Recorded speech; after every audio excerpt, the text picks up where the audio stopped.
Hello, I'm Adrian Ashton, and welcome to this video session about how you can look after yourself as a trustee. Now, just want to clarify this from the outset.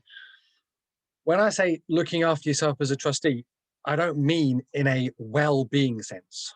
I don't mean from a mental health perspective in terms of meditation, focus on your breathing, mindfulness. Okay. What the focus of this session is about is how you remain sharp as a trustee. How do you know, as a trustee and as a body of trustees, you are everything that you should be and could be in leading the charity? And the subtitle to this section, because no one else will, is a key point I'll come back to, because as trustees, you are at the apex of your charity. You are the people that everyone else, paid staff, volunteers, partner organizations, and others will be looking to support them and to give them a steer. The question becomes, who do you look to? Who do you turn to for your support when you're not sure about something? Or you want to make sure that you're progressing well in your role? And the answer is generally you tend to look to each other. So this session is about how and why you can start to do that. How do you keep yourself going? Now, first question really is, well, hang on a minute, we're doing an induction at the moment.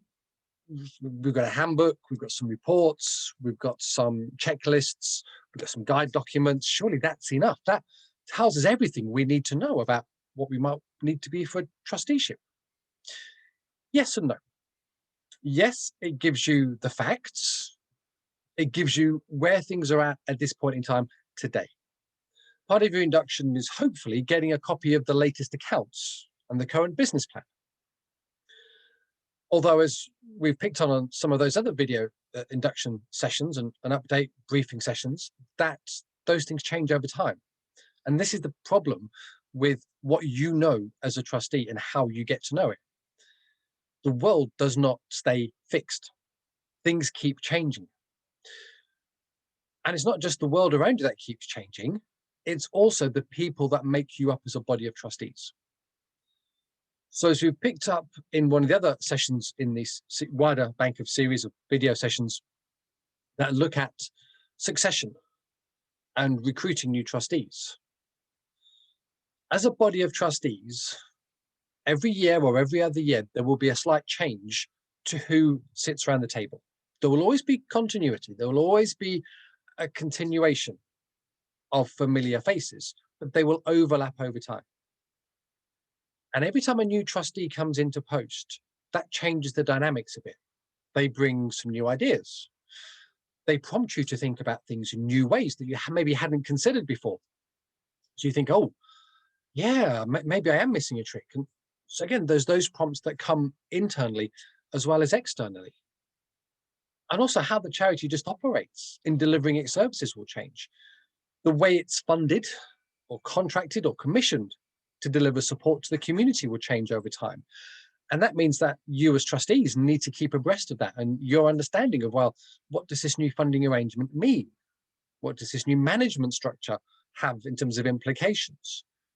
If we're thinking about a collaboration, a partnership, a merger, or we become a parent to another charity, what do we need to understand about that?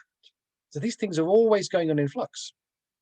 And that's why it's important that you as trustees have opportunities, ways and means to keep yourself sharp and up to date. The other argument as to why this is important is actually a common sense argument, I think, but one, because it's common sense, we often overlook it. So as the trustees I've mentioned, you're at the apex of the charity.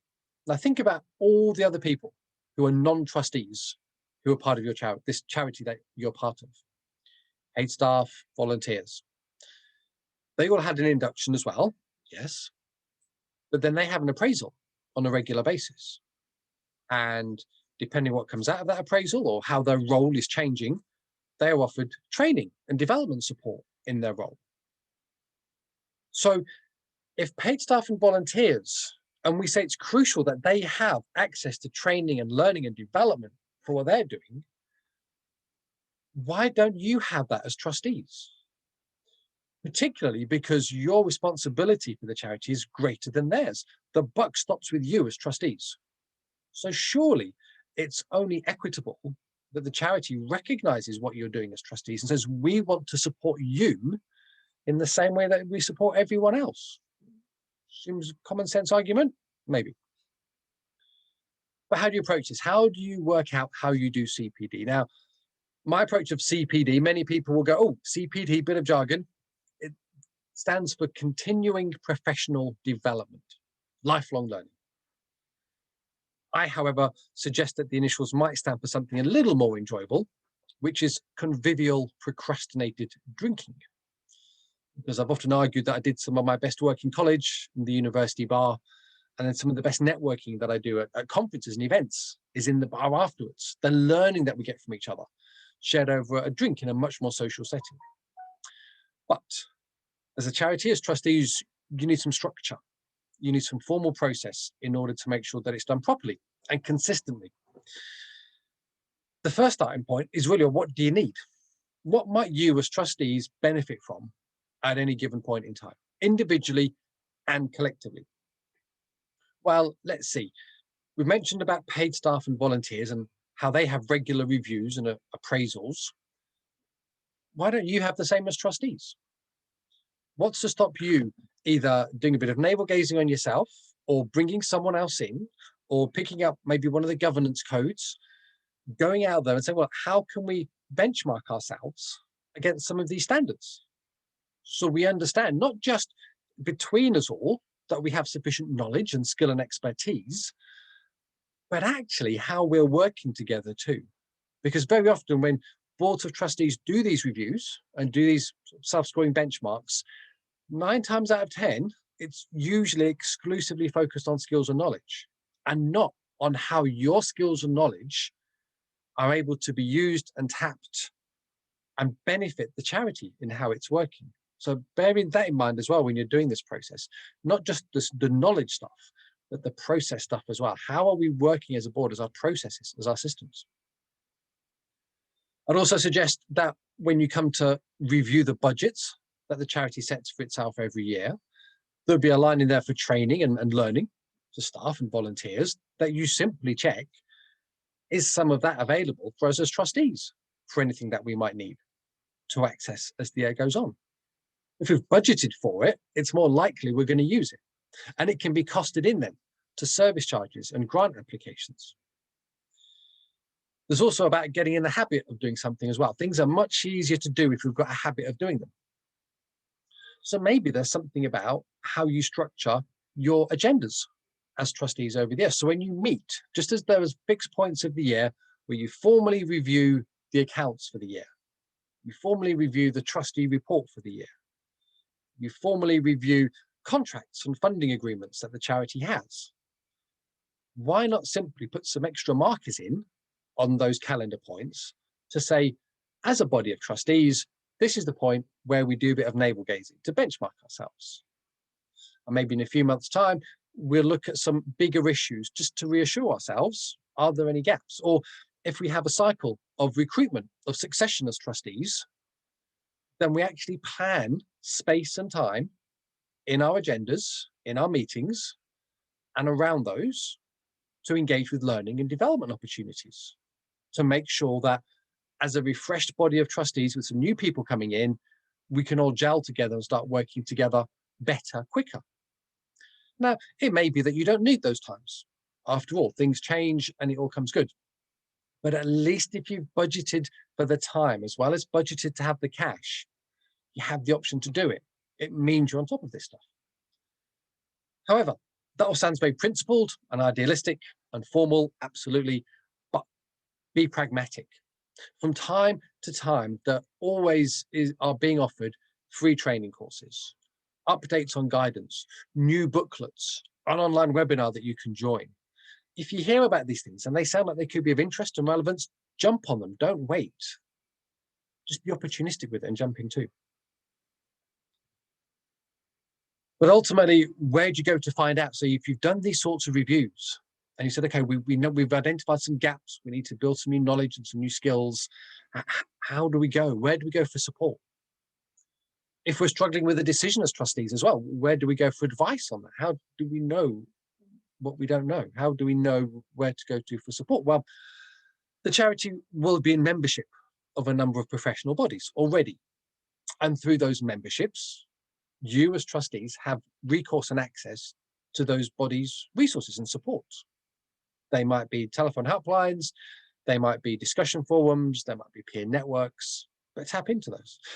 What we've got on the screen here are an initial list of what I would refer to as the usual suspects in terms of places you can go. Now, I haven't put website links in here or their phone numbers because I've made an assumption on your part that if you are a trustee or considering trusteeship, that means you have a bit of digital savvy and a bit of nous with an internet explorer and the search bar. So you can pop these words and phrases into your search bar and it will bring them up for you quite quickly. The Charity Commission, as you may remember if you've already gone through the video clips about governance and about what it means to be a trustee, checklists, hallmarks, essential trustee and such like, they've got a wealth of information and guidance and materials on their website that are there for the asking and taking. There's the Small Charities Coalition, which is set up as a self-help peer support body for charities that have a turnover or an income of below £1 million a year.